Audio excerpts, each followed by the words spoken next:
All right, so for those who do not know our company, we provide market research for various semiconductor fields, including imaging, manufacturing, packaging, but also power electronics, radio frequency, etc. And we do also have a branch, System Plus, that perform physical analysis of semiconductor devices. All right, so I'm jumping to the outline of my presentation. So today I will mostly focus on the LiDAR market for automotive and industrial applications.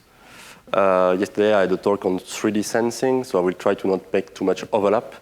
So I will not focus that much on LiDAR application for the consumer space, as we already discussed yesterday. Then I would like to discuss with you about some technological trends, some main ones, and then how the industrial landscape is evolving as well. And then I will conclude my talk sharing with you some market numbers in terms of pricing, volume, and revenues. All right. So LiDAR stands for light detection and ranging. It has already more than 50 to 60 years history. And it's quite interesting because it's a technology at the crossing of several other ones.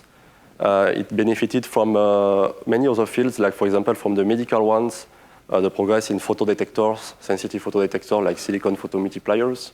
I'm sorry, this is a little bit small, but I'll try to make some comments.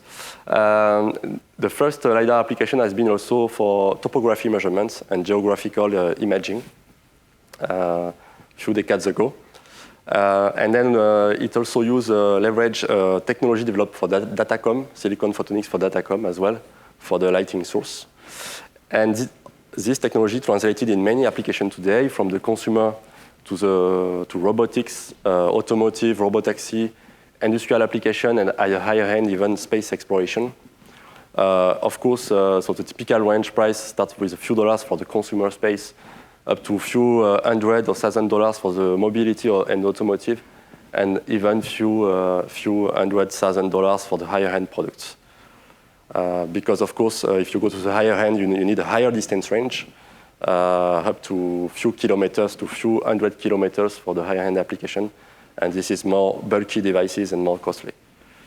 Whereas in a consumer, you need only a few meters, and for automotive, a few hundred meters.